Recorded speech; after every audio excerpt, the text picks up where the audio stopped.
Hola, em dic Sònia Quer, soc redactora del Departament d'Actualitat de la xarxa i autora també d'aquest llibre Mares, crònica d'una situació límit, publicada per Pagès Editors. És un llibre amb la pandèmia i sobretot amb el confinament com a teló de fons, però no només això, sinó que és una mica el motiu de ser d'aquest llibre, en tant que recull una vintena de testimonis mares durant aquells mesos més foscos de la pandèmia, doncs una mica per deixar constància de la solitud, de la vulnerabilitat en què ens vam trobar les mares en aquell moment.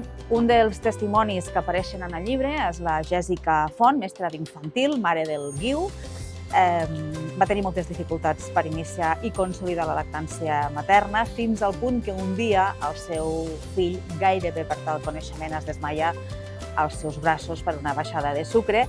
Era durant el punt més àlgid de la primera onada. Les restriccions sumades, diu textualment, a la por que ens havien posat al cos, van complicar molt la presa de decisions. Assegura que en un context normal no hagués arribat a aquella situació límit i que finalment el biberó els va salvar la vida. Hola, soc el Joan Pau, del Departament d'Eines Digitals, i presento aquest llibre, que em fa moltíssima il·lusió, el meu primer llibre, amb ulls de romànic, que intenta ser una introducció a aquest estil artístic que m'apassiona des de fa molts anys per tots els públics. Veureu que és un itinerari en el qual intento portar el lector de la mà a través de diferents temes, que comencen amb el naixement, amb la creació del món i acaben amb la mort i amb les connexions, sobretot, del romànic amb el món contemporani. En el llibre, a més d'explicar elements molt generals de l'art romànic i de l'estètica del romànic, també us explico algunes curiositats que potser no sabíeu, com per exemple que Einstein va veure el romànic català en una visita que va fer a Catalunya als anys 20, o que Sofia Loren s'ha passejat per decorats inspirats també pel nostre romànic. Si us hi fixeu, si aneu passant pàgines i teniu curiositat, veureu que també la petjada d'aquest art, que es va considerar l'art nacional de Catalunya fins i tot, la podem trobar en grandíssims artistes de la modernitat, com Picasso o com Tàpies. Espero que hi feu una ullada i que us agradi molt amb ulls de romànic. Doncs Vincles, afectes i grillons és el meu primer llibre, és una novel·la.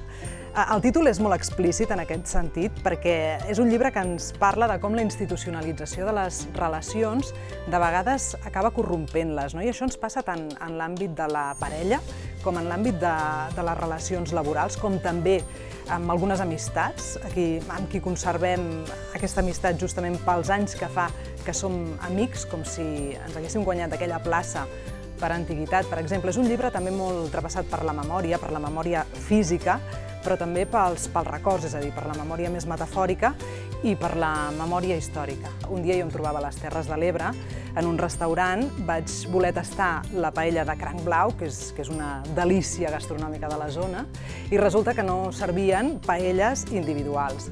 Aleshores, quan Twitter era un lloc habitable amb H, vaig fer un tuit denunciant aquesta situació. Estic en un bar, en un restaurant a l'Ametlla de Mar, he demanat una paella individual i no me n'han volgut servir, etc.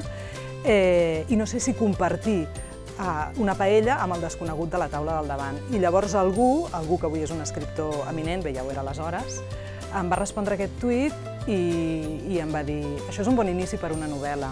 I la que avui és la meva editora va respondre: sí, tens raó. Jo soc la Carina Ballvé, d'Actualitat, del Servei d'Actualitat, i us presento dos dels llibres que he escrit en els darrers 4 anys.